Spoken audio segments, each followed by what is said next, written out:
approved by the governing body of the local government prior to public hearing, and that the chief executive officer of the local government shall report to the local government the fiscal impact of the agreement. The Board of Trustees of the Clark County School District, hereafter referred to as CCSD, approved a negotiated agreement with the Clark County Association of School Administrators and Professional Technical Employees, hereafter referred to as COERCION. An agreement has been reached pending approval by the Board of Trustees and the Superintendent of Schools regarding a memorandum of agreement between CCSD and COERCION regarding the availability of incentives to school-based administrators. COERCION and CCSD drafted a new memorandum of agreement which provides for the availability of incentives to school-based administrators. The terms of this agreement will be effective prospectively from the date of approval and signature. There are additional costs in the amount of approximately $1 million associated with entering this memorandum. This is the time and place to conduct a public hearing on, discussion of, and possible action on approval of the new memorandum of agreement between CCSD and COERCION regarding an incentives program for school-based administrators. Thank you, Mr. Hall. Colleagues, is there any discussion at this time before we turn it over to public comment? I don't see any discussion. I'm going to turn it over to individuals who signed up in advance. Mr. Bayless? Actually, I'll cover this one public comment too. Just for clarifying purposes, do you mean? I didn't skip this. Yeah, I'll just cover the public comment. Okay, at the end? Yeah. Okay. So that way, there's a lot of people that need to, you know, get going. Just want to make sure that you get your time. I really appreciate it. All right, colleagues, if there's no discussion, there's no public comment at this time, I'm looking for a motion. Excuse me.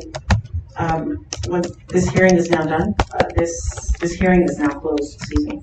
At this point, I'm looking for a motion. Mr. Guzman? Thank you.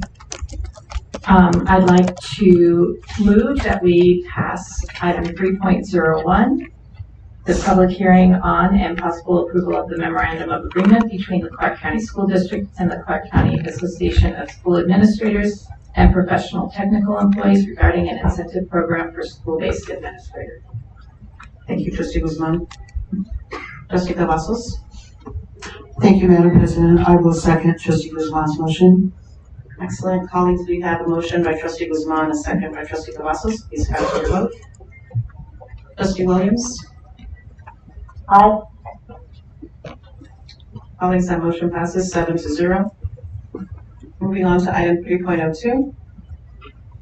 Public hearing on and possible approval of the memorandum of agreement between the Clark County School District and the Clark County Association of School Administrators and Professional Technical Employees regarding an incentives program for school-based administrators at the Transformation Network schools. Before I open item 3.02, is there anyone who has not had a chance to complete their yellow card for this particular item? If not, please do so now.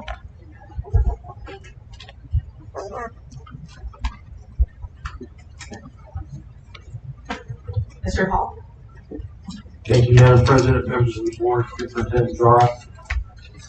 Nevada Revised Statute 288.153 requires that any new, extended, or modified collective bargaining agreement between a local government employer and an employee organization be approved by the governing body of the local government employer in public hearing, and the chief executive officer of the local government shall report to the local government the fiscal impact of the agreement. The Board of Trustees of the Clark County School District, hereafter referred to as CCSD, approved a negotiated agreement with the Clark County Association of School Administrators and Professional Technical Employees, hereafter referred to as COERCION. An agreement has been reached pending approval by the Board of Trustees and Superintendent of Schools regarding a memorandum of agreement between CCSD and COERCION regarding the availability of incentives to school-based administrators at Transformation Network schools. COERCION and CCSD drafted a new memorandum of agreement which provides for the availability of incentives to school-based administrators at Transformation Network schools. The terms of this agreement will be effective respectively from the date of approval and signature. There are additional costs in the amount of approximately $1 million associated with entering into this memorandum agreement. This is the time and place to conduct a public hearing on discussion of and possible action on approval of the new memorandum of agreement between CCSD and CASAPI regarding an incentives program for school-based administrators and transformation efforts. Thank you, Mr. Hall. Colleagues, is there any discussion at this time? Move on to individuals who signed up in advance and yellow cards. Mr. Bayless, I want to confirm that we're skipping. Okay, thank you.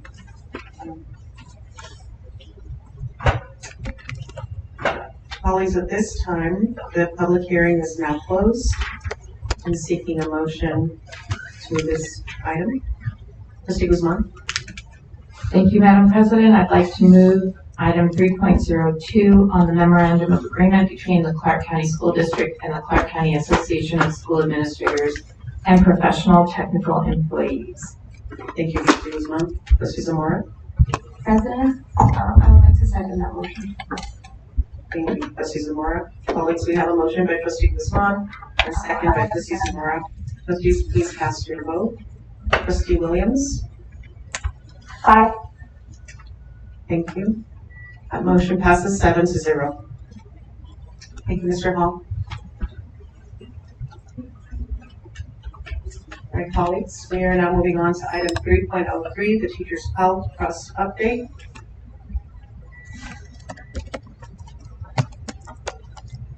Moving on to item 3.03, the Teachers Health Trust update. This is not an action item. This is a presentation discussion regarding the Teachers Health Trust as required for Section 12 I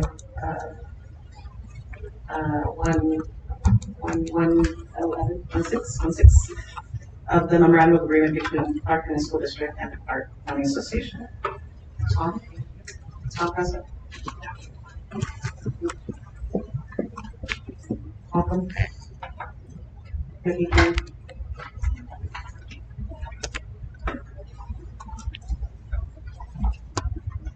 Last time we heard wait for 4 hours, so so thank you very much. I love how fast it's going and really appreciate the work you guys do. Tom Zamora for the record. President Garcia Morales, Superintendent Jara, Board of Trustees, thank you very much for letting us present the findings of our 2022 fiscal audit. We really continue to do well. We hit our service standards, hitting our financial standards, and we're mostly pleased that we just have a very high degree of confidence that we are going to be in good position to pay back $45 million loan that we June of 2024. And so things continue to come together for us. So thank you very much. Janet Jan, our CFO will walk through the findings right now of the audit, and then after, we're happy to take as many questions or comments as you have. Thank you. Welcome. Thank you. Welcome. Janet?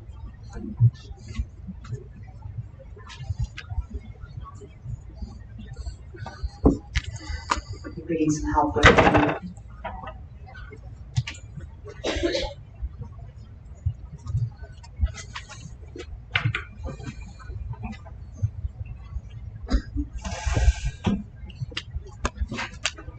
Okay, very good. We have it all. Is it? So, I was there. May I please ask? Thank you.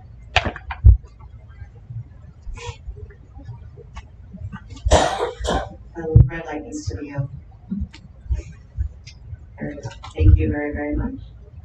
Good evening. I like to go over, first of all, the claim process that we had most of the year. Last year, we had a significant amount of claims liability that we had to go through to settle with the buyers and the amount. There was some litigation, potential litigation that we were facing, and we were successfully able to mitigate the litigations. The amount total to be around 4.9, So we were able to pay this. Right. So on the screen, the collection claim resolution amount to 253,000. Litigation litigated 4.9, and we were able to successfully settle all the claims prior to 7/1/2021 data sets.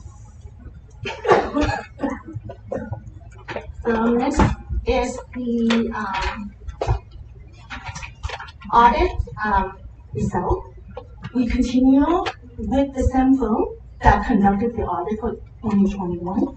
For 2022, our audit findings again is on qualified audit opinion, and that is the best opinion expressed by any audit firm. There is still an ongoing concern, and that ongoing concern has to do with the liabilities on the book. Mainly the $35 million loan that has to be paid back, the IDNP, and the retiree obligation. So if we look at retiree obligation, we're looking at 45.25 million. The IDNP is around 33 million, and the loan is 45. So given the significant amount of liabilities versus the cash flow to pay back the liability, it is considered a big concern as far as financial perspectives.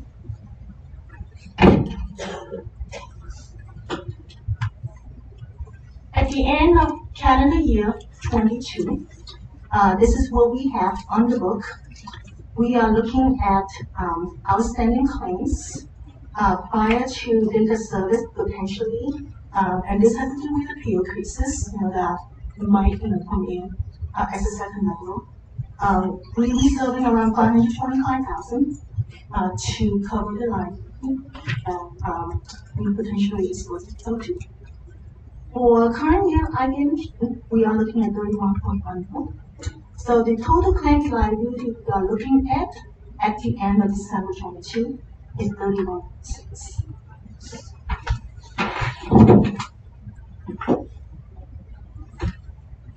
So looking at what we projected during the last meeting for fiscal year 22, and comparing to what we come in as actual, we're very close in terms of net income. In terms of revenue is favorable by 1.6 mil. Medical expense is unfavorable by 1.8. Admin very close, we favorable by 277,000. Net income pretty much right in at 30.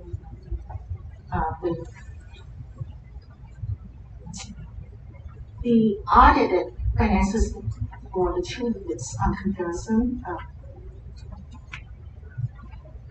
Pretty much everything is favorable, with the majority savings in admin. Revenue become 24 mil favorable. Medical expense 21.4. Admin we stay in 33% compared to prior year coming in at 33.5. Net income 48, so 48. The reason I restated this financial statement and for unadjusted FASB 965 is to restate back to accrual basis. So according to the regulation to be compliant with the FASB 965, the benefits, premium and payment need to be recorded if it's NBC. So it's not on accrual basis. So for this comparison, I restated that for accrual basis so that we can see the true expense and revenue.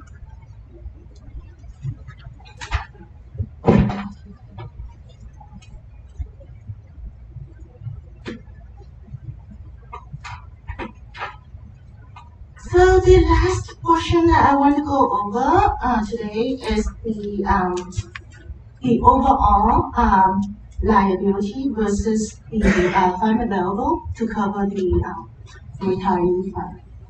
The audited liability seen in comparison from prior year to this fiscal year 22, you see that liability went from 82 to 42.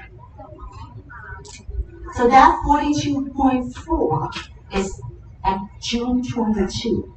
So what I just presented earlier was December 22. So at December 22, we were sitting at 31.6 mil instead of 42.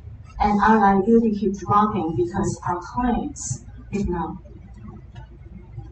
Retiree obligation went from 46.8 to 45.5. The funding in the prior year, based on the actual drawing, it was 6.3. If I based on benefit year, it would have been 4.68 instead. For fiscal year 22, we drew only 1.6. The retiree available fund went from 22.7 to 37.1. Now, in fiscal year 21, there was a line of credit ticket for 15 million. And in order to get a line of credit, $15 million fetch as collateral. So that has been paid off. And so then 15 million is being used to put that. Overall, the financial statement, we are tracking very well. We should be able to have sufficient reserve to cover the 35 million. However, we still have to work on to accumulate the reserve to cover the. So, as I said last year, it is not an issue that we can resolve in a year. So, it will take time to build up the cash to meet the time. Any question? At the end of your presentation. Thank you so much. Always at this time, we're going to take questions. This is the time to ask questions. Mr. Guzman? Thank you, President Garcia Morales. I'm just curious at the coverage. I see that you say that you're more balanced, but has that been at the expense of the educators? Definitely not too. The reality is that the health plan had to do about a 3% shift in what they determine as actuarial value. It was introduced with the ACA, and you know all the exchange plans, they talk about actuarial value. And the Teachers Health Trust, the previous year was actuarial value of about 88%, and now we're at 85%. And so there was a 3% shift at 3% benefit reduction. That was in part of the plan that was shared with you last year. And those specific benefits were measured on actuarially to show you that. So there was a 3% reduction in the plan value. And was that included with the pharmaceutical plan? Is that also added into this balance sheet? Is for like, insulin and things like that? That's a great question, right? I can't even imagine how your head must spin hearing these numbers, right? Mm-hmm. And how does it all connect? Right. So the actuarial value is the best kind of common denominator to measure the value of a plan, and that takes into account all benefits: medical, hospital, pharmacy, everything across the board. So what we did is it's still a $500 deductible 80/20 plan, and the pharmacy benefits stayed exactly the same as they were the previous year. They didn't change at all. The co-pays didn't change at all. Frankly, the testimony that's occurred here when people come up and say that their insulin is more, every person that comes up and testifies in front of you, every educator, we look up their account and we look and see, is that the truth or is it not the truth, and how did it impact them? And we respond to every one of those members. And if it was them, and if they're testifying on their behalf or their own circumstance, and it can be tracked to their claims, we figure out what's going on, because there wasn't the insulin copay didn't go up, right? But it was how you access the plan, and there was so they might have went to a different pharmacy. There was always some reason, but we were able to get to the bottom. But anybody that wants to be helped and wants to have the plan work from, we're able to work with them and get them to work with them. But we did not. this financial result was not by shifting costs to the teachers, but the teachers did contribute more in their premium, and that is part of the last year's result. Absolutely. Thank you very much.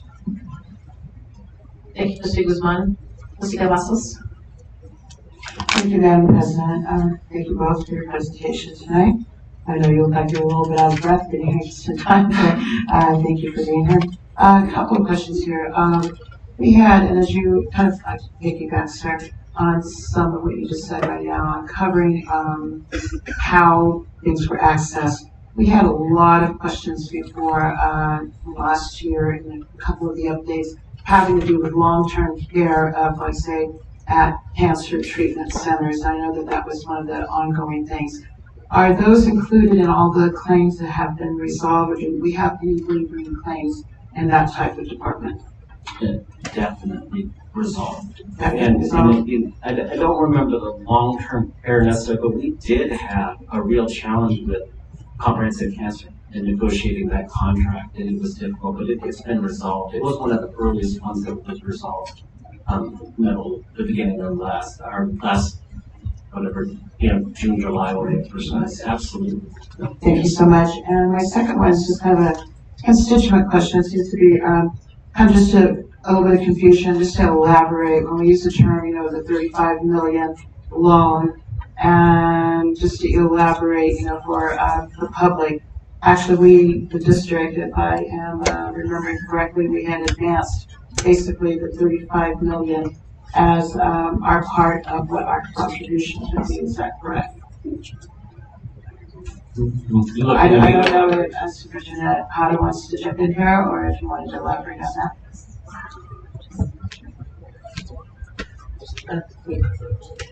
Thank you, Dr. Stacy Gowdy. Thank you, Casey Getty, for the record, Madam President, Trustee Cavazos. So originally when we began negotiations with the THT, we essentially prepaid 3 months of the contributions that CCSD would normally pay throughout time. And so those had just been put in prepayment. So from an accounting perspective, on our books, they're considered a prepayment of future contributions. On their component is considered a loan because they have to essentially pay that back. Thank you very much for the elaboration. I think that probably explains the question. And so in that kind of construct or that kind of structure, there would not then, because of the way that this was arranged, there would not be any interest charged. Is that correct? Casey Getty, for the record, that is correct. Thank you, sir. Thank you very much. Thank you, Trustee Cavazos. Trustee Brooks.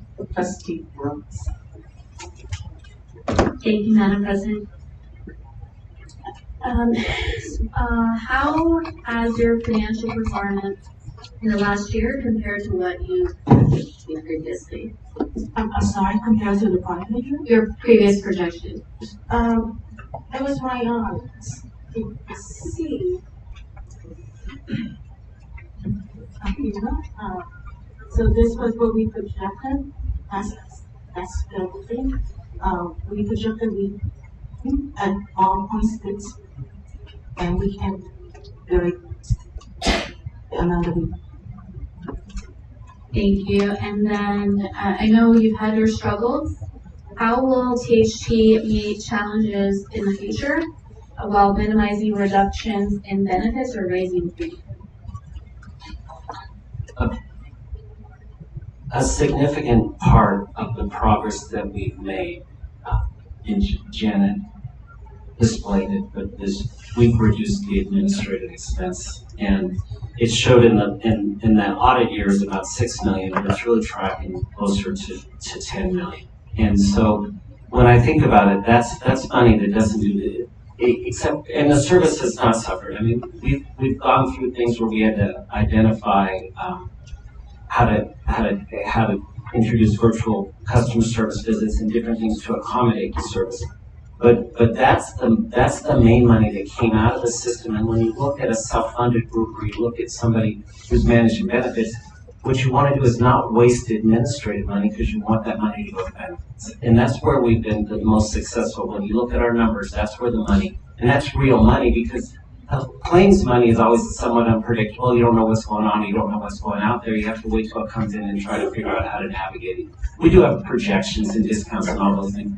But the money that Janet's been able to help us to reduce out of the operation is significant. So if it wasn't for inflation, we were tracking all last year that we were expecting not have to get any increase to the teachers, to the educators. And that continues to be our objective. But the main thing that we do to make sure that we don't pass, that costs don't hit the teachers, is we are administrative. We run very, very lean. We have to provide a high level of service. But then also we constantly are managing. I mean, the market's always changing. You're looking for value-based providers. What we have to do is find the providers that can give us the best outcome for the money spent. And those kind of operations are starting to surface more and more in Las Vegas. The reality, a lot of the challenges that people talk about with Teachers Health Trust about access to doctors and quality, that's things you face in this market. I honestly don't care what insurance company you're with. You're going to the same doctors, and the same doctors are having similar problems. Frankly, there's not enough doctors in this market, and it costs us money, right? So, but managing the administrative expenses is something that we focus on all the time because that's money that goes to benefits if we don't spend it on admin. Thank you, Trustee Brooks. Before I take a moment to ask questions, I want to ask Trustee Williams if she has any questions at this time.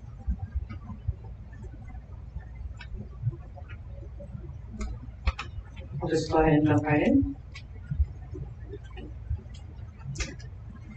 Tom, a couple of questions with respect to THG.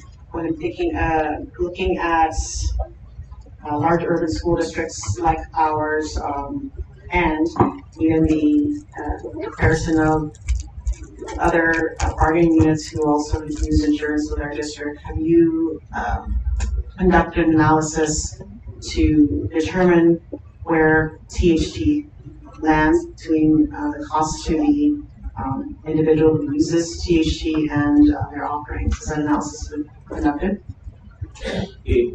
It's continuous, but we definitely look at surrounding school districts or districts that the school district would think are competitive school districts or similar school districts, and we look at local employers, what their benefits are and how much their employees are charging. And how do they compare locally in the local market and in comparison to the other employee groups who work here in CCSD? It's a complex question, right? I mean, I don't want to say there's a lot of information, but we compare very favorably, especially on the single, right? On the individual teacher or the teacher plus one. When we look at it, when I was looking at the national average, it was. I'm trying to make this as simple, as understandable as possible.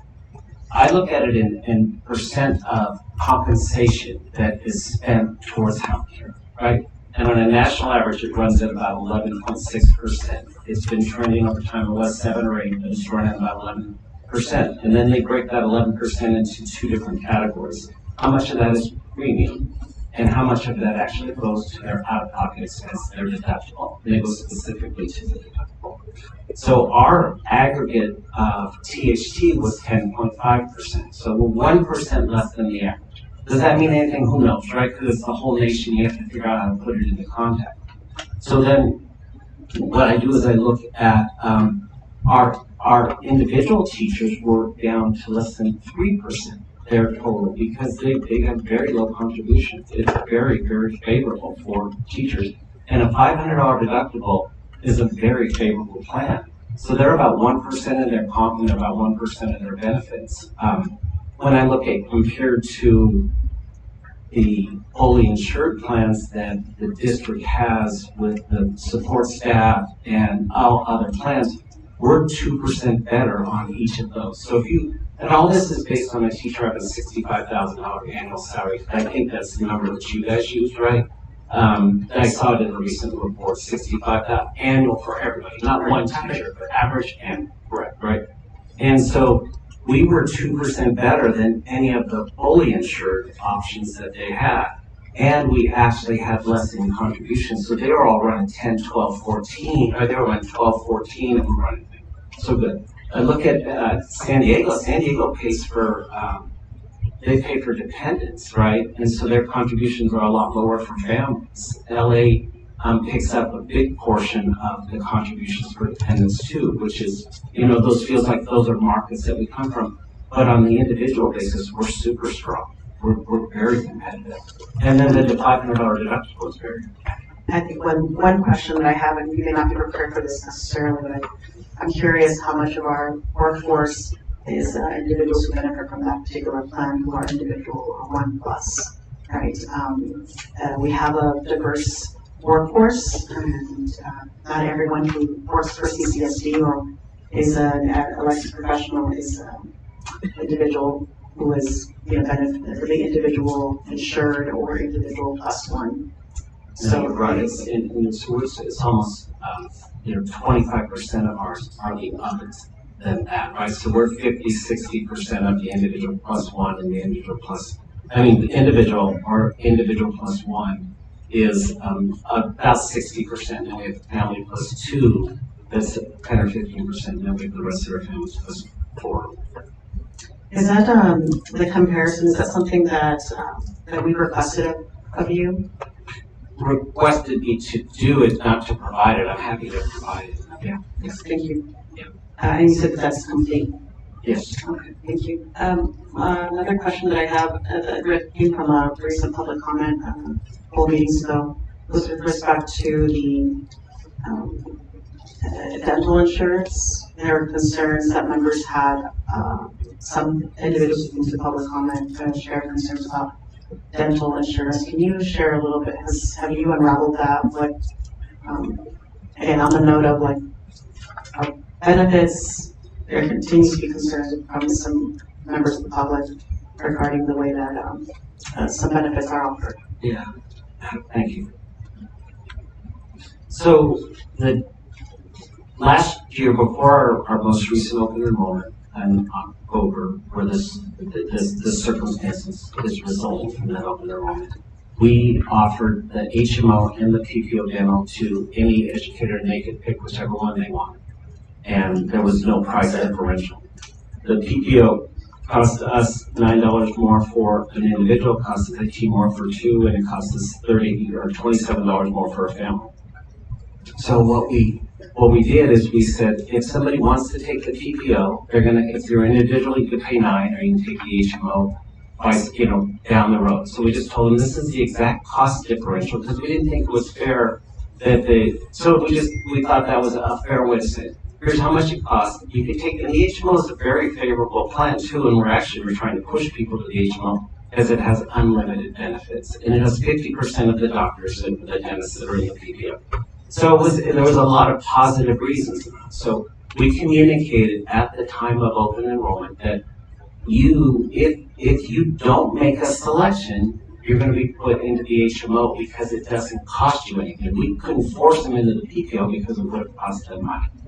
So we communicated every channel. We do the email, we do social media, we do posting on our website. Plus, everybody knows it's open enrollment. And in open enrollment, you should look at your benefits. I mean, that's kind of expected. We also knew that we had problems with dental the previous year. So we worked with Jason Gowdy, and he connected me with Todd Story, and Todd sent communication to every teacher through the CCSD communication, because what we have is some of the educators unsubscribe to the THT email, so they don't get the communication. They have to count on themselves to go to the website, or they have to do it in another forum. So we communicated 4 or 5 times, and then plus we actually did it through the school district directly. So we think there's some form of accountability for people if they have every opportunity to know that they have to make a choice and they don't make a choice. I don't know how much else I could do, frankly. What we are going to do next year, we're also going to mail regular letters. Who knows if anybody opens their mail anyhow, but we hit every single angle that we possibly can. But I really feel like we were fair in that. We had some appeals that came through, and people were under treatment with their dental, and we honored that appeal and we kept them in the dental plan. But if the appeal was I just didn't enroll, we kept them in the each month.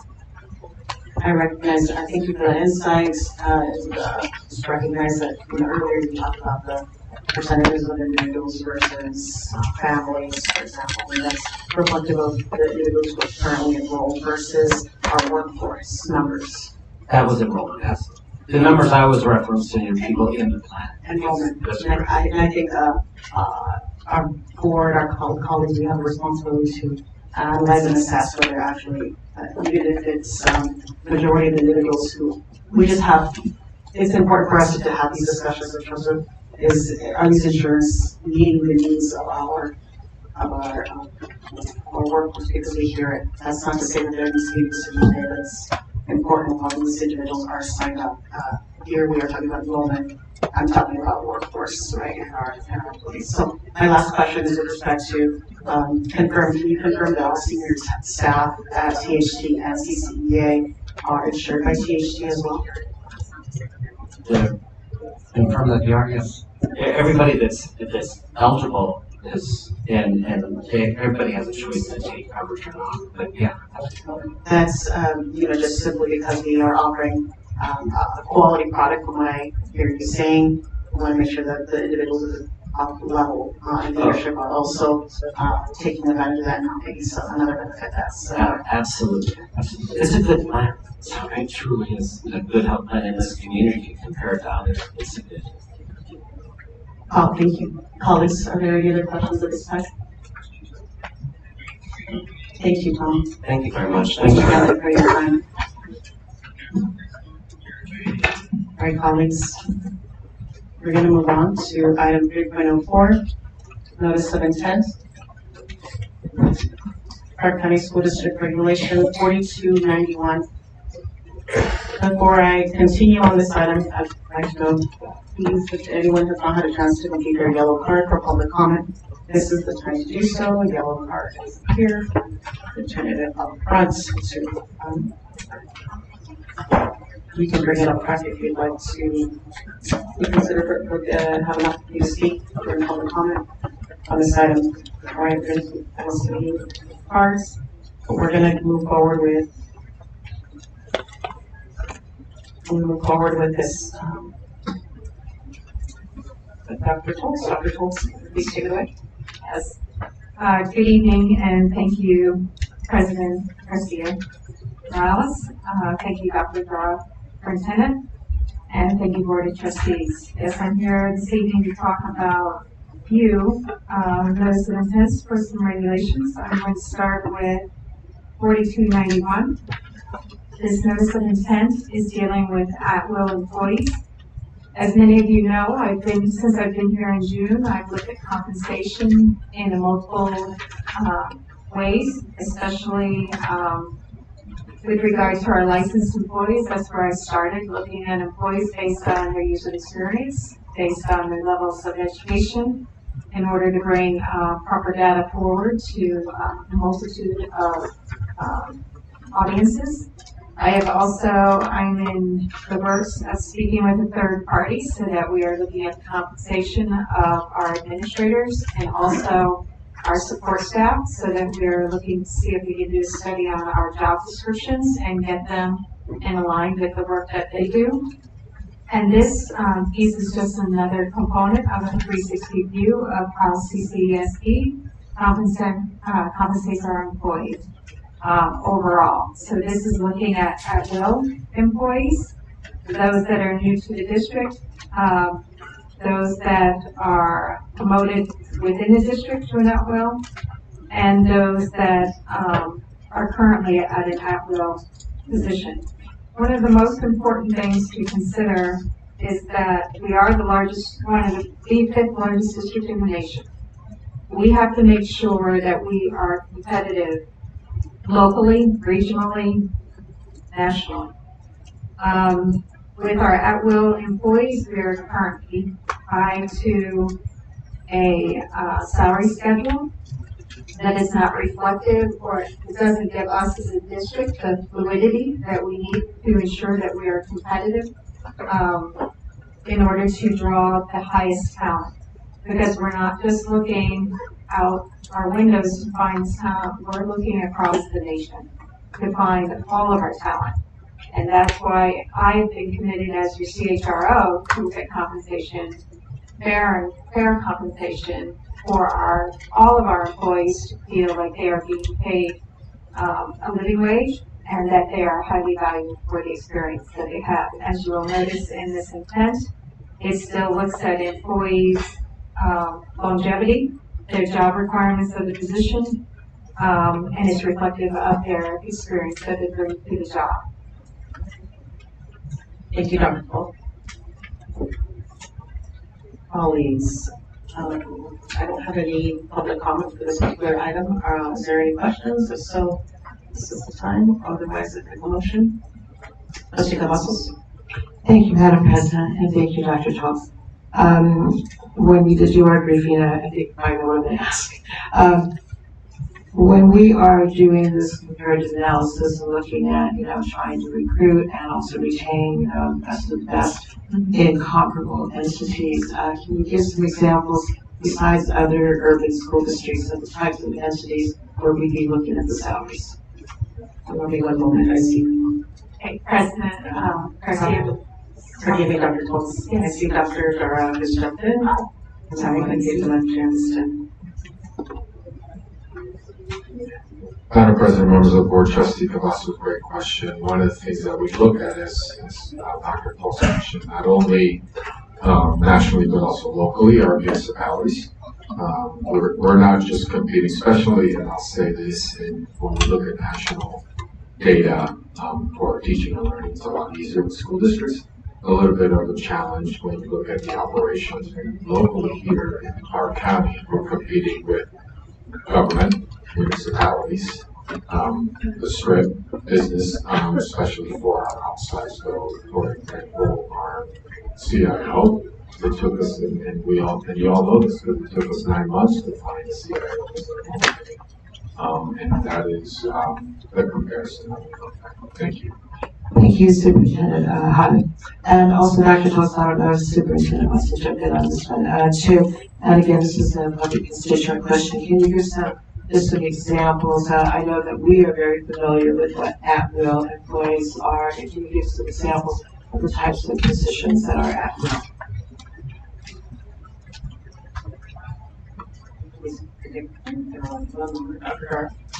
Madam President, members of the board, the at-will positions are I would say, my executive cabinet, for this one to be very specific, because assistant superintendents, I know that are in our general counsel office. They're also at-will within the division. Thank you so much. Again, that was a constituent question, as we're all here aware of what at-will employees are. But I thank you for that elaboration. Madam President, that's the only questions I had. Thank you, Trustee Cavazos. I don't see any other questions. I'm going to make sure I check into Trustee Williams. Have any questions? No, I'm okay. I don't have any questions. Thank you. I would like to request a motion. Trustee Brooks. Thank you, Madam President. I'll move to approve agenda item 3.04. Thank you, Trustee Brooks. Trustee Guzman. A second. Thank you, Trustee Guzman. Colleagues, we have a motion by Trustee Brooks and a second by Trustee Guzman. At this time, please cast your vote. Trustee Williams. Aye. That motion passes 7-0. Thank you.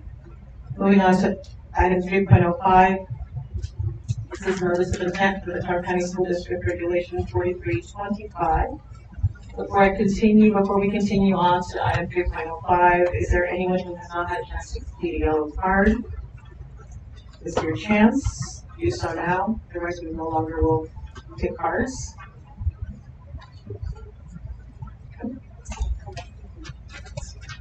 For item 3.05. Very good. Item 3.05, let's take it away. Dr. Colts. Yes, thank you, Madam President, Dr. Farrar, Superintendent, and the Board of Trustees.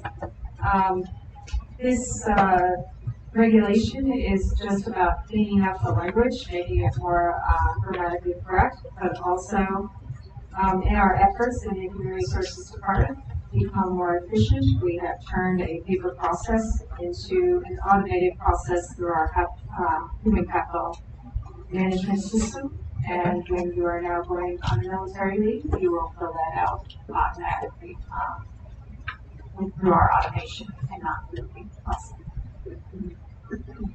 Thank you, Dr. Schultz. Colleagues, at this time, we don't have any public comment on this item. So this is the time to ask questions or prepare a motion. Trustee Cavazos? Thank you, Madam President. At this time, I would like to make a motion to approve 3.05 notice of intent Clark County School District Graduation 4352.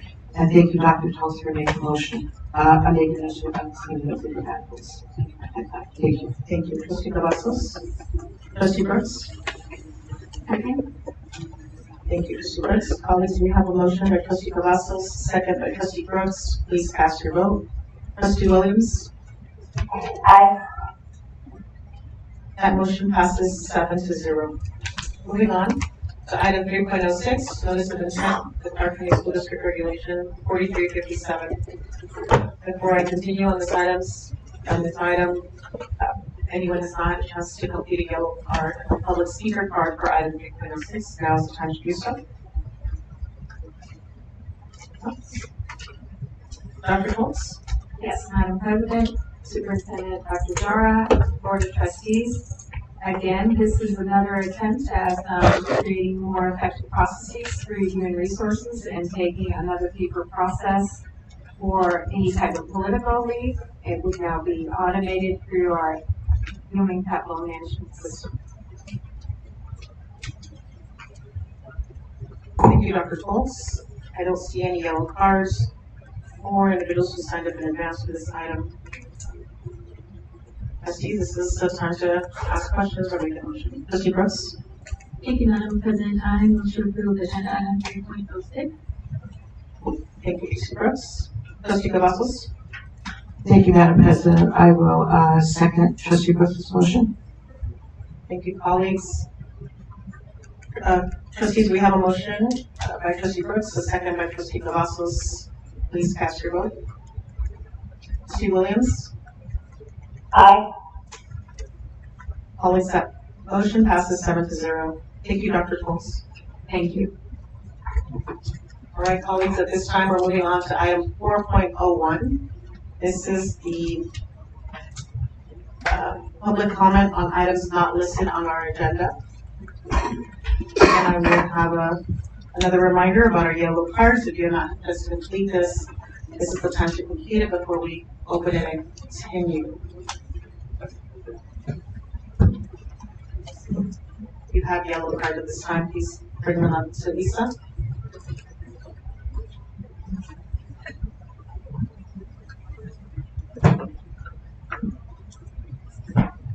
Wonderful. We'll begin with the individuals who called in advance. Mr. Bayless.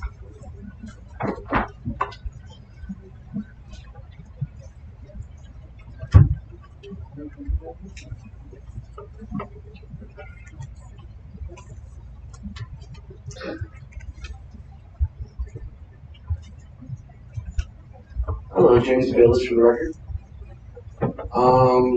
With the package you guys are about to receive, kind of explains a lot of what we've been going around about, and a few of myths that we can clear up quite quickly. So within that file, you will find all the legislature about the dark brown kids, the disabled kids, and all the kids you guys have been putting in our system between child services, jail, everywhere else. Man, 82% child services rate. That's the rate of abductions that we've had in Las Vegas. That's crazy. Considering you guys have sent them at me 9 times and tried. But you guys suck at it. So the situation is, with that going on, and my kids rolling, the reason why I know about this is because of my son. You guys tried to put him in jail twice, and sucked at that too. I don't understand how you guys are sitting up here talking about you care for children when you're trying to incarcerate them. Right up there is the grants coming from the DOJ, coming to this place. And just so you, Ms. Guzman, so you know, Child services actually getting that file. That's all their files. It comes from this building. Mr. Bayless, please a gentle reminder to not address, not. I apologize, but it's prevented somebody in hurricane. Okay, interesting. But that's the, the grants that everybody was in the outreach for child services. Those ramming gate vehicles that you guys got for truancy officers. Yeah, it seems there's a lot more going on than just truancy. So here's your situation, and that's weaponized against every parent in Las Vegas. Then you have Daniel Ibarra pretty much making sure if you're a low-income family or in a housing system, you are a target. And you can't get help if you ain't got 10 racks to give a lawyer because he controls the pro bono system. Sucks when you got the man in your pocket, huh? So with the Las Vegas Global Economic Alliance, they cover 50 states. All 50 board members, each one covers a state. They all have that truancy program. I have Florida, I have Wisconsin, I have a bunch of others. I'm still snooping.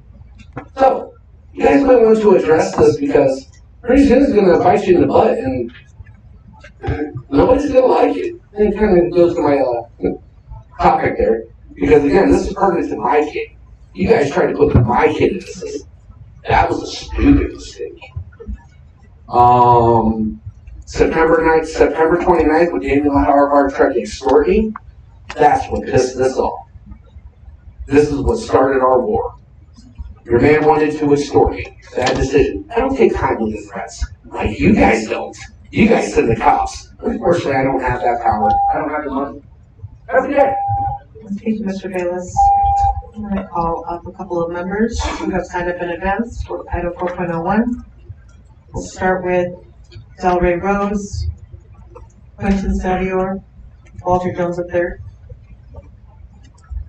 The individuals here. Doesn't it need that order? And if no one is, the person before you is not present. What's your name, please? Well, thank you. For the record, my name is Quentin Savoy. That's Sadwoir. And I'm here today speaking out on behalf of the incident that happened at Durango High School. Not to berate anyone, but I think that it's pretty clear cut what happened in that video. And the fact that the parents nor the community has been made aware of why this happened, why those young men, is truly a tragedy. Quick sidebar, I just want to know, not a lawyer, but it would seem as though this building, the administrative building, and any other Clark County publicly funded buildings are public spaces. So when we need to hold our elected officials accountable in those spaces, we should be permitted to be on the grounds that the public paid for. We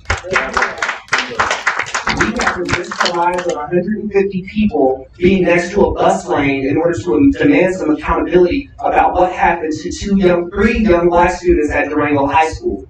And I don't know what your political affiliations are, but they don't need to be any one way to know that if you want to raise the next generation of leaders in Nevada, you can start by not throwing them around like ragamuffins. That was disgusting to watch. We need full stop reform within CCSD PD. And it's very concerning that everyone's treating this extremely lackadaisical. I'm not a parent, I don't have kids in the district. My interest in this district is that I'm a community member here.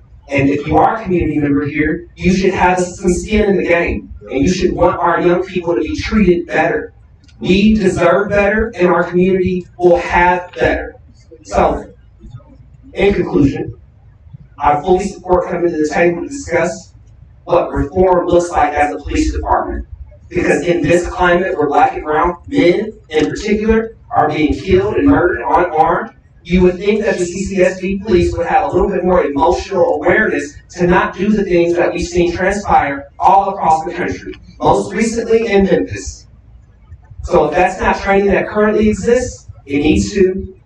And I would implore you all to demand more of the department that you all are responsible for managing. Thank you for your time.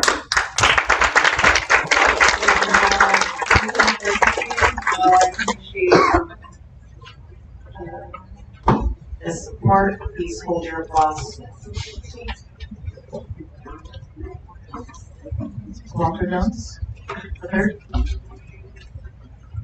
Welcome.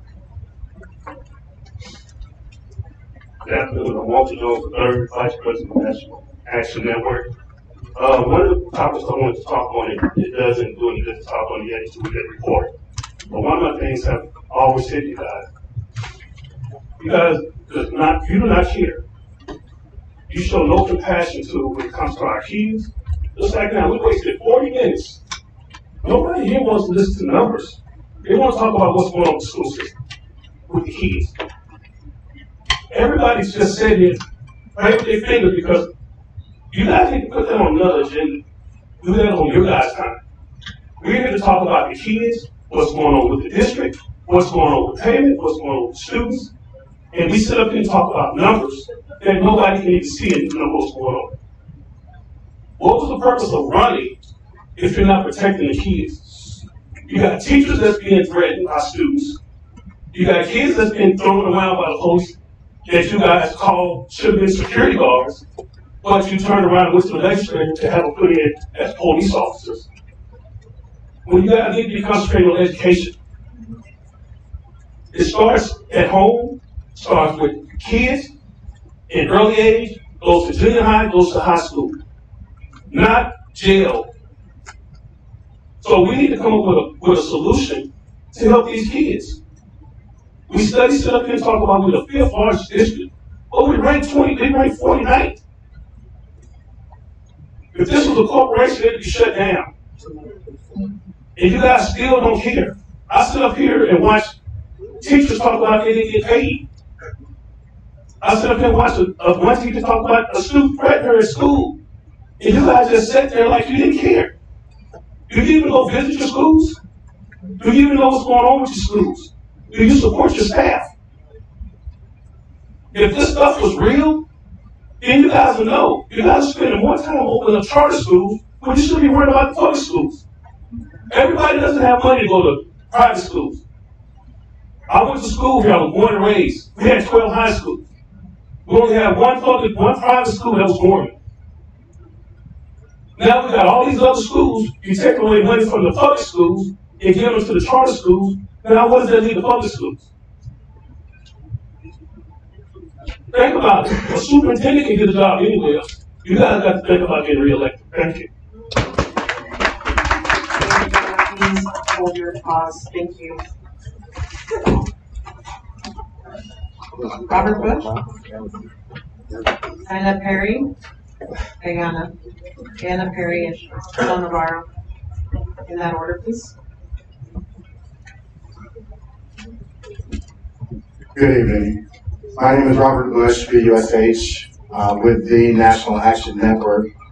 And today I want to talk about the safety of our kids. And today on my birthday, I reflected on some things. And I reflected on a time where Las Vegas was known as Mississippi of the West. And it still is. I thought as much as things have changed, they stayed the same. I thought that black people in this school district, black and brown children in this school district, still have a completely different life experience than white people. And today I'm here on behalf of all kids who don't feel safe from those who took an oath to protect and serve. Listen, police brutality refers to force used by law enforcement officers that is excessive and are necessary in dealing with civilians. Excessive use of force means more than is needed in a given situation. Well, it doesn't take much to figure out that the video that we saw of Officer Jason tackling a student because he was videotaping him, which is his right, by the way, the force was excessive and it fits the definition of police brutality. And we are still demanding a swift investigation and termination. And we are demanding reform by this police department. It seems the officers are only there to serve as a control mechanism. Listen, I don't know if I want police officers removed from schools, even though there isn't much evidence indicating that police officers in schools don't make this any safer. However, if it comes down to brutalizing our kids, or if it comes down to increasing the school to prison pipeline, get rid of the police. After all, 99% of the time, police cannot prevent violence, they can only respond to it. What they will do is increase the likelihood that Black and brown children are going to be moved into the legal system early and often. Dr. Martin Luther King said, we could never be satisfied as long as the Negro is the victim of the unspeakable horrors of police brutality. So let me speak to our allies also. You are our allies, and some of you are in this room. You are our allies only if you're here not to just order, but to help us get justice. So with that, we say no justice, no peace. No peace. Mr. Bush,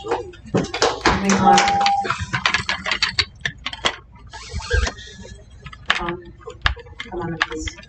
After Sean, Chris G, Nick DeCiro, and Jenny Moss. Hi, hello, good evening. For the record, my name is Bonfire. I really want to thank the trustees for your in person here, their time, and everyone in person. Thank you all so much. There's a lot of talk about accountability. Accountability for our students' performance, accountability for teachers, accountability for health trusts. But something I know is we never really talk about accountability for the police and schools. We never kind of step back and ask ourselves, are these cops and schools making kids feel safer? Do parents feel safer? And I think it's an overwhelming no. We spend more and more of our public budgets while our infrastructure crumbles, while we don't have enough money for healthcare, and people don't feel safer. There seems to be an atmosphere where things seem to be getting worse, people feel less and less safe, and we spend more and more money on police and schools. I think I speak for a lot of people who are kind of tired of the situation happening. It's kind of something that happens over and over and over again, and we kind of have the same discussions and nothing changes. I think it kind of goes without saying that I think it's really surprising that it has to be said, but no child deserves to feel unsafe at school. And as the system currently stands, Black and brown children, poor children, they're currently criminalized. They're made to feel as criminals just for existing and just for trying to get education. I've asked the trustee members to think if their child's in a situation, how would you want the police officer to act? When these things happen, a lot of folks say, we got to get the whole information, we got to see the video. I don't know what information can be revealed to kind of explain the situation where you see children being thrown to the ground, when you see police officers who are very high paid, well-trained individuals act in this manner. I think it's inexcusable. Again, I think this situation needs to change. These police have to be held accountable. I think we have the evidence there that cops in our school are not making kids feel safer. They're criminalizing students, and I think that needs to change. Thank you all so much for your time. Thank you, Sean. Chris G. After Chris, we've got Nick Rico and Jenny Moss, and then Joelle Wren. Good evening, Christian Kiliani. Do I need to spell it? No, okay. Retired 30-year special ed teacher, and I wanted to comment tonight. The school police issues that are so serious, and they deserve to have a future agenda set up for us and you to have some conversations that we can actually comment on.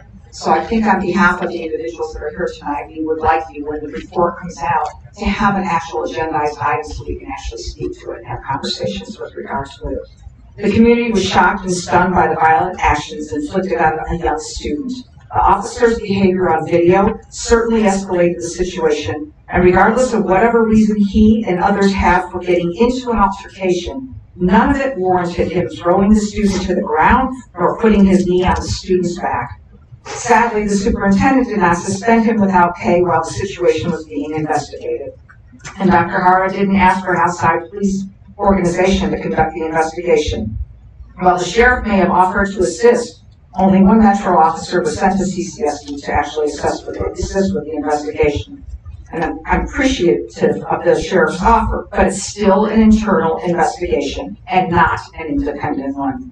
Why would the community question this lack of independence? An example could be when the superintendent was in a car accident last month. There were at least 5 school officers that showed up, but they let the superintendent leave a 3-car accident, leave the scene of crime of a 3-car accident in which the vehicle was totaled. I think they would not be very independent. So we need to know where the video cameras are for the police officers. Are you going to report those? Are we going to have at some point an independent review? This is not just a training issue. If the police heard a rumor about a gun in the neighborhood area, then why were these particular youth being followed? I hope it was not racial profiling. That said, I know there's always one more to the story, and regardless of the situation, kids can be bad, believe me. No student should be thrown to the ground and kneeled on. We should have learned something from what happened to George Floyd. Let's do better than that. I wrote the original habitual discipline law in the 90s. It's time to review that. I was working with Tyrone Thompson before he passed on how to really take a look at our mental health within our schools. I think this is a perfect opportunity to work with Dr. Hara and the rest of the board to put together a community working group. I would like to volunteer for that. I can be critical, but I can also be very positive when good things come out of it. But this community deserves, not just demands, but deserves to have a voice at the table. Thank you. Thank you. Nick? Nick is not present. Amy Moss, go around. Rand, after Katie. Good evening, Jenny Moss. I'm glad to be here. I'm here this evening in regards to the firing of the Shadow Ridge baseball coach recently. For the past 6 years, Coach Dan Thomas has coached my boys at Shadow Ridge High School. We're a military family, and during my oldest son's freshman year, his dad was deployed. Coach Thomas and many of his coaches provided that needed mentoring and example when his dad was away. When my husband returned, Coach Thomas helped us surprise my son on the baseball field with his return. It was a memorable experience for us and one that the coach helped us to create. He has helped these kids grow into wonderful men. He's coached them, but more than coached, he's been an amazing mentor as well, which we've heard we need a lot of in this world. He's an incredibly smart baseball coach. He knows the game, he teaches the game. He teaches strategy and skills. He teaches life skills. He teaches respect, compassion, work ethic, and he models all of those behaviors for the boys. He gives every boy a chance. When the school didn't have a freshman team, he saw the potential in any boys who hit late growth spurts and maybe didn't have the size to make the JV team. So he created a freshman team so they'd have opportunities. He has spent countless hours volunteering to take care of the fields, buy the necessary equipment that the school doesn't have the funds to provide, and having the boys to help to create a Nevada State Baseball Championship team last year. My son is currently a junior. For the past 3 years, he's talked about this team that Coach Thomas worked with and saw potential in, and worked alongside to help them achieve their goal of winning states. Last year, my son was pulled up at the end of the season to play on the winning state team as a sophomore, but he looked forward to this year. This is his team. These boys have worked so hard for this team and this year and this coach. Imagine our shock when we heard that Coach Thomas was fired. I had more faith in the school that both my boys have attended. I never thought that one boy and his parents would be allowed to retaliate against Coach Thomas and use their personal relationship with the principal of Shadow Ridge High School to get a coach fired. Ultimately, they did not like their son being held to the same high standards that all the other kids are held to. Their kid was already expelled from Dicker Valley High School. Since then, he's used drugs around my kid during multiple baseball games. The parents did not want their child to be held accountable for his actions. Since the parents are employees of the school, as a teacher at Shadow Ridge High School, and also as a principal of another school in the district, they use their knowledge of rules and regulations to invent a way to get the coach fired before baseball tryouts. The parents are also friends with the principal of Shadow Ridge High School and they vacation together. This friendship led to the firing of Coach Thomas. This has caused an entire baseball program of kids to lose faith in their school and their teachers and the leaders. What kind of message does the Shadow Ridge principal set by not recusing herself from decisions that involve her best friend's son? Please set a good example for these kids and further investigate the situation, taking into account the biased relationship of the principal who affected over 50 kids this year and many more in the future years. Thank you. Thank you, Jenny. Joel Rand and Dan Thomas and Michelle Rock.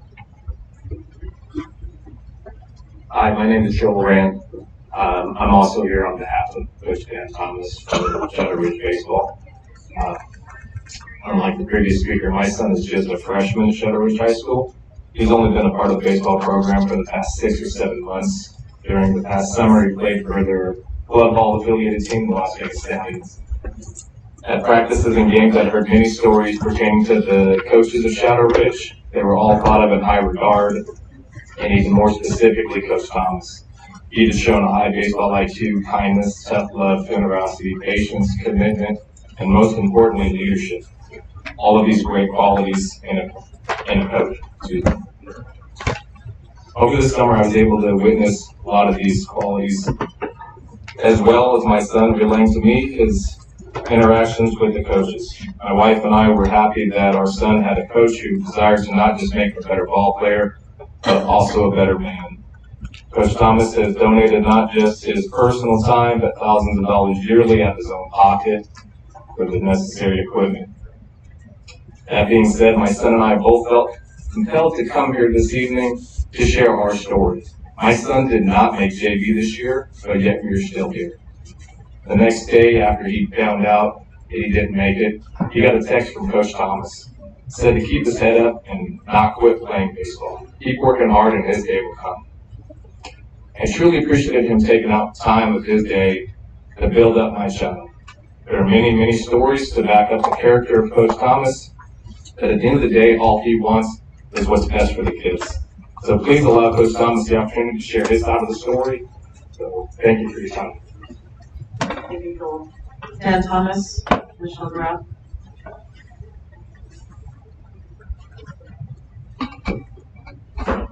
Hello, everyone. I, first of all, didn't plan on being here because I tried to have just a meeting with the principal that was never available to do it. I wrote about a 19-page letter to him. It took me over 11 hours. I wrote this for 3 minutes, so I guess I'm not used to reading things. I'm used to talking from my heart. I've never been in this position in my life. I always put myself in other person's shoes that I am dealing with, so I'm asking you to do that for me. I'm 65 years old. I've been working since I was 13 years old. I've owned 5 companies of my own and worked for Cox Enterprise for 20 years. I've never been verbally warned, written up, or fired in my life. I retired at 55 years old to start coaching again full time. I have coached high school baseball for 20 years, 10 years in Oregon, 10 years in Las Vegas. I received the Platinum Sun Devil Award from the El Dorado High School principal in 2013. He told me it had not been given out for 11 years prior to that. The past 7 years, I've been coached at Shadow Ridge High School. In the last 4 years, I've been the varsity coach. The 2 prior principals made that choice. During that time, I had a 10-foot spring fall and break my neck in 2018. CCSD called me a few days later and asked me if I was going to sue them for the injury and for medical expenses. The answer was no. I paid for things myself. Now, here's where things happened. 3 weeks ago, this is when the word video got me fired. I heard the word video a whole bunch of times since I've been here. No one's ever seen it except my wife and I. It was about a player that got hurt and was out for the season, and his parents made me aware of it and that he was down in the dumps. He showed up for the first time in months that day. I was going to send the picture to his, because he was smiling for the first time in months. There was a second player in the video that was not part of my plan. This is like kind of a movie going backwards, so here are the actors, and actually someone just talked about. The principal of Shadow Ridge, another middle school principal, the mother of the player, and a teacher at Shadow Ridge, the dad of the player. The mom is best friends with the Shadow Ridge principal. I met with him at a baseball game, and she introduced her as her best friend. The first day I met both of them was the day before the principal even started Shadow Ridge. So this is all about one family and the principal. In the 2 prior weekends, we played club ball, which has nothing to do with high school baseball. The first weekend, their son was bathing in the dugout. He had the same thing happen a month earlier in school and was suspended for 2 weeks. I was told that, and I had to be involved with the vice principal. The following weekend after our games, an anonymous email was sent to the school vice principal and the word bullying was brought up. The following day, I was asked to come to the school and was told they were going to investigate it. They brought in numerous players and they tried to get them to acknowledge that I was the bully. During the 3 days of research, the teacher, the husband, and of the wife that sent the bullying email to the school was bringing students into his class and trying to get them to turn against me. He even did it with a fellow teacher who's a baseball coach at Shadow Ridge. The final event was that their son showed up at the game when the video was taken.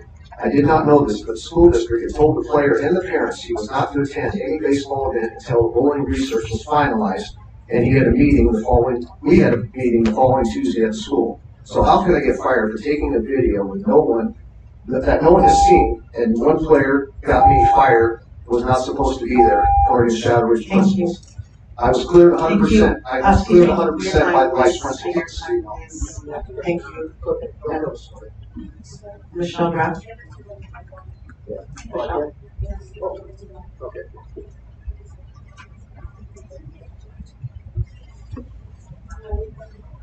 My name is Michelle Graff, and I'm just going to read a letter that was, and I represent my son, who is a junior at Shadow Ridge High School, and this is freshman year, the freshman year. So it was a letter that was sent to Dr. Dara, the Deputy Superintendent, Regional 1 Superintendent, Assistant Superintendents, which there are 4 of them, and the Shadow Ridge High School principal. No one has responded to not one of the baseball players and not any of the parents. The Shadow Ridge High School principal, even my husband tried to send her something, and she had her CCSD email blocked. It was impossible to even respond to her. So anyways, dear Clark County School District Administration, on February 6, 2023, the Shadow Ridge baseball team was notified of the firing of varsity head coach Mr. Daniel Thomas. This came as a shock to us, as Coach Thomas has left a lasting positive impact on the team and the Shadow Ridge Athletics Department overall. Coach Thomas has become a mentor and a teacher for each player while also voluntarily funding this program and other athletic programs at Shadow Ridge. His unjust firing came abruptly and left us with no chance to tell our stories about Coach Thomas and the positive winning mentality he has brought to the Shadow Ridge baseball team, including the 2022 state class 4A championship. He has taught his players to give all to their sport, and his firing has left the players and family members angry and upset over the loss of Coach Thomas right before the start of the 2023 spring season. The manner that Shadow Ridge, I'm not going to get through this whole letter, but I'm just going to tell you, Shadow Ridge assistant vice principal, probably at the direction of the principal, pulled in about 12 of the Shadow Ridge baseball players, my son included, and tried to coerce them into saying that Coach Thomas was a bully, because that was what the charge this said player was trying to bring against Coach Thomas. Not one of those boys that was brought in said he was a bully. But they were all told at the end of that, keep this between us. My son felt like, when he told me and my husband, I felt like they didn't want us to say anything to you as parents. We weren't even notified that our kids were pulled in and questioned like they were criminals. Thank you. Thank you, Michelle. We're now going to move on to the available public cards that were submitted before this item is open. Mr. Hannon? Hannon. Thank you. My name is Bill Hamlin. I'm here because I really do believe that we should set kids up for success. I talked with this board previously about how our programs are setting kids up for failure in math. Math is unlike other subjects, as I mentioned before. In things like social studies, you can teach World War II before or after World War I or Vietnam. In science, you can teach biology or chemistry or physics or any order that you want to. In math, the order in which you teach, mastery and automaticity are important. When we are allowing our students to maintain a certain level of consistency in terms of the math, when they're not covering material, we are setting kids up for success. Kids cannot do science, engineering, and technology if they can't do math. When we look at math, you can't teach division if kids can't add or subtract. You can't do logarithms if the kids don't know exponentials. You can't solve quadratic equations if the kids haven't learned polynomial factoring. In order to cover those materials, there has to be an order and a time frame to cover that. With the current system, particularly in mathematics, because it is unlike subject, where the order matters, where mastery matters, and where automaticity matters. When we're allowing kids to just not take tests, not study in a timely manner, then we wonder why kids are failing. That's not the fault of the kids. It's not the fault of the teachers. It's the fault of what we set up for them, that they can take tests when they want to. They can retake tests over and over again. I'm sorry, in math, that doesn't work. And if it doesn't work in math, it's not going to do good if the kids aren't going to do good in other areas.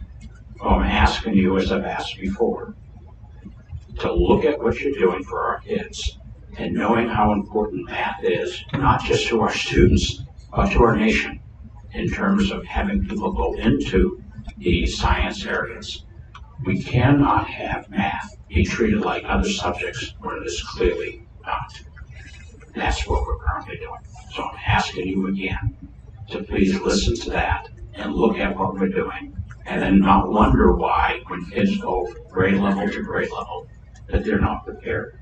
You can't have kids taking Algebra 2 that can't add 5 and 3 on the best day. It's not fair to the kids. We set them up. I will say that I spoke to you last time, didn't seem to have any reception. I will say to you, I've talked to legislators recently about this, some of the policies that are occurring that cause our kids to do poorly in math. They seem to be more receptive to some of these ideas. Thank you. Thank you, Bill. Jessica Orta, Diana Bernaldi, Carolina Colsa. I'd like to thank you to the board for hearing me. Hold on, because we're going to go pretty quickly. Can you please state your name for the record? My name is Jessica Orson, and I'm a Black woman with 2 school-aged sons who fear for them daily. We all want our children to be safe and educated. I think it's safe to start saying that about all parents. But I'm here to address the assault on the young men walking from Durango High. And I find it deplorable that it's not an item on the agenda after a student in your district was violently and publicly assaulted by the very police you claim are there to keep schools safe. I saw a news article that said that you're all concerned with the lack of its presence on the agenda, despite the request of many parents at home and in the audience doesn't reflect that sentiment. What I saw was completely unacceptable and illegal for anyone else, including parents to their own children. While I realize that this world has become desensitized to the brutalization of Black bodies, these are children. They are one of the most vulnerable demographics of our population. And instead of investing in extra teachers, smaller classes, updated books, access to quality curriculums and technology, or even a Mental Health in Schools Act to mirror successful programs like Grace Napolitano in Southern California, we have a budget for school police so that our children are learning that they're perceived as a threat and not the future of our society before they even graduate. We are investing in treating these children like criminals when they show up to learn. Anytime you overcrowd an environment and don't provide enough resources for all people in that environment, there will be upheaval. Teachers are overworked and underpaid in classrooms that are ill-equipped for class size. It's up to you to do better for these children because as parents in your districts, we're forced to trust you to prioritize providing safe environments that encourage learning, development, and growth while we go to work to keep a roof over our heads. There must be action taken unless the point is to teach our children that this is how they should expect to be treated. The officers need to be held accountable, and the way that we approach keeping our children and their teachers safe in these learning institutions needs to be reconsidered. Nevada is currently ranked as one of the least educated states in this country. And if our children are learning at the schools and they're being monitored by police, these aren't schools. There are many jails that strengthen the school-to-prison pipeline. And I'm gonna make a note on the record that only one of you can really understand what it is to walk through this world as a Black person with Black children in this world, in the little Mississippi of the West. So you need to really hear us when we come here, desperately pleading to you when we're not out in the street making a spectacle. Because it's your job. We didn't call the police, but we're forced to pay them. We pay that with our tax dollars. So we paid for those men to brutalize those children, and we're not being heard, and no action is being taken. I'm in your district, by the way, so we'll be talking more frequently about these things because I do have children. And if it's my kids, we won't be talking. Thank you for holding your applause. Diana? Awesome. Good afternoon. My name is Diana, for the record. I'm a high school student here in the Clark County School District. I'm a youth fellow from the Youth Power Project with Maker Road, Nevada. And I'm also here representing hundreds of student members. I'm here today to ask Superintendent Jara and school board trustees to remove CCSD police from our schools. Many of us have watched the video of the incident of police brutality that occurred in Durango High School. This is not the first incident of this type, and it won't likely be the last. It is clear that CCSD police are a harm to our students. With police trainings at our schools, students feel like we're being prepared for prison, not for our future. As school board trustees, you have the power to prevent these incidents from happening. Restorative justice calls to remove police from schools in order to end the school to prison pipeline that we currently have in place. I urge you to implement more mental health resources in schools, which is what our students want and need.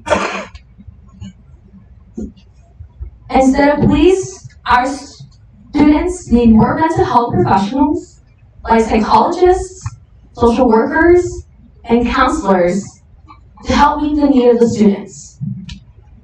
Providing more mental health resources will help students thrive. Lastly, and again, I would like to remind you, counseling, not criminalization. Thank you.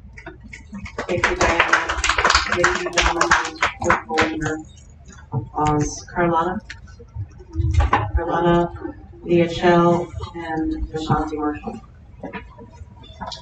Good evening, Madam President, Dr. Jara, Board of Trustees. For the record, my name is Carlana Alseth. I'm speaking as an individual. I come before you today after coming numerous times in front of this board since June 2021, asking for resources for us educators in the classroom to help our students with their social emotional learning needs, as well as their mental health. As of today, I'm here to report to you that a recent survey taken at my school told us that 23% of our students feel as if they have a connection with at least one adult on their campus. Let that sink in for a second. 23% of the students that go through my hallways every single day feel comfortable with at least one adult they can go to if they have issues. One adult that they can go to and unleash if it's not their counselor. That is a very small number for 2,450 students. I'm here as one of your teachers begging you to give us stuff in our classroom to help our students. In the last 2 weeks, I have seen an increase of behaviors in my classroom alone, in the hallway that I monitor every passing period, as well as spikes are increasing on my campus again, because students are not getting what they need. We all know that Maslow's needs to come before Bloom's. If our students are not getting their survival needs met, they're not thinking about learning. If they do not feel safe in their classrooms, they're not thinking about learning.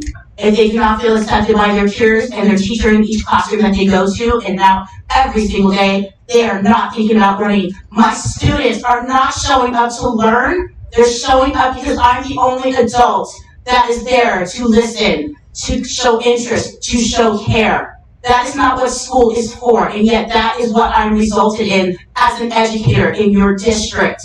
I am tired. I'm exhausted. I have nothing else to extend to my students, and I feel like a failure because I can't give them what they need. Listen to me. I'm not the only educator thinking about walking away from my career, a career that I spent 3 degrees on. That's a hell of a lot of money to spend on education. I feel like I'm not using it correctly because I can't get my kids to learn. And it's because they can't get their needs met. If we are CCSD, just like we previously were #1 for students, we need to start giving the employees something to do with these students for conflict resolution, coping strategies, learning how to communicate, and not just communicate through lashing out, bad behaviors, bathroom watering for 10, 15, 20 minutes, and they're all trying to avoid learning. We can't get to the root of getting the data that Dr. Jara wants from our students through SLGs and math scores and ACT scores. We can't get them where they need to be if we're not meeting those needs. Thank you. Thank you, Carolina. Michelle? I hope I'm saying that right. Yes, Lushelle. Lushelle. Thank you. Yeah, I just have a short statement. My name is Lushelle Burton, and I have kids in the district as well as grandkids in the district. And I just had a concern today. I was just feeling, my comment is brief. The school police may need additional training in regards to their own implicit biases when it comes to students who don't look like them.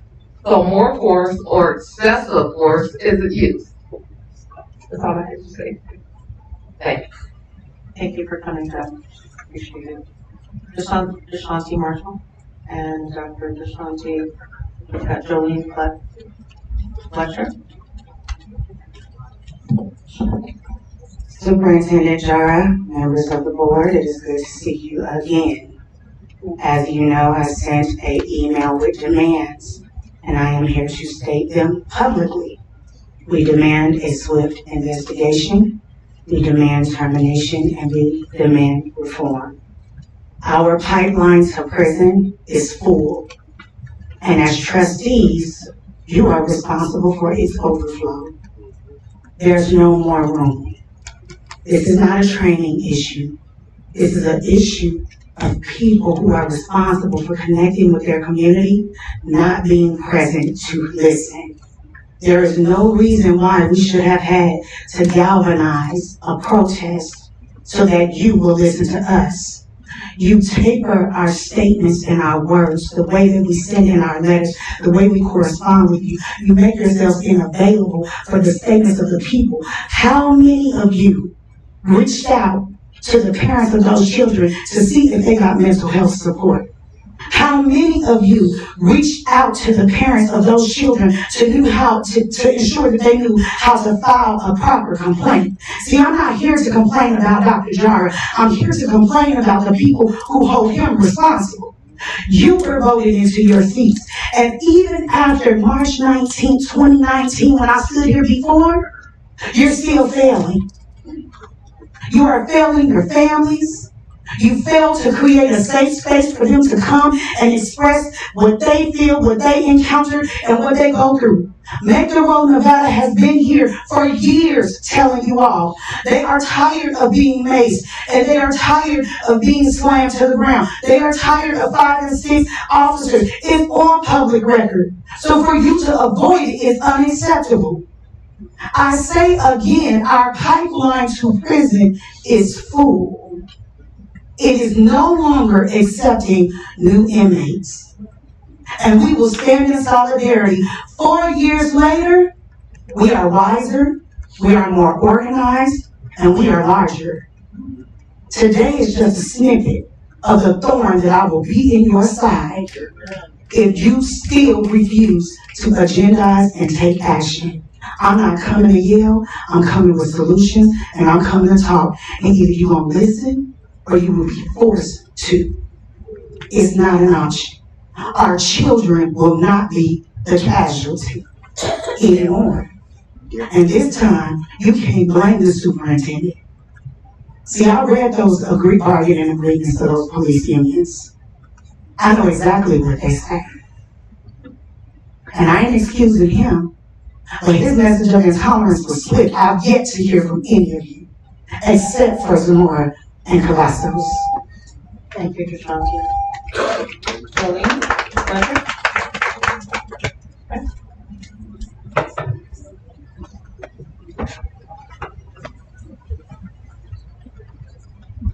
Hi, it's Joellen Onyx. Joellen. You're welcome. Fletcher? Yeah, Fletcher. So every day, as a teacher, I am required to have my students recite the Pledge of Allegiance, and the very last line is justice for all. But I still have yet to see that ever across America, honestly. But now it's happening right here in our community. And I can't get down with this. Where is the justice? Where is the accountability? What is going on with this? This is insane. As a teacher, if I were to body slam a child to the ground, I would surely lose my job instantly. So why? And like she said, parents, Same thing as a parent. We can't treat our children like this, so why are they allowed to treat them like this? None of this is making any sense at all. So I would like that to resonate within you. Have a good night. So, Ellen. All right, ladies and gentlemen, we're going to move on to item 5.01, upcoming meeting of Board of Trustees, Monday, February 27th at 5 p.m. here in the boardroom. Colleagues, we're going to move on to item 6, that's adjournment. Seeking a motion, Mr. Guzman. I move to adjourn the meeting. Thank you, Mr. Guzman. Trustee Rice. Thank you, Trustee Rice. Colleagues, we have, ladies and gentlemen, we're still finishing our meeting. Thank you. Colleagues, we have a motion by Trustee Guzman, a second by Trustee Brooks. Please cast your vote. Trustee Williams, are you still on the line with us? Thank you. Colleagues, that motion passes 7-0. Please have a great night. The time is 6:46. Thank you.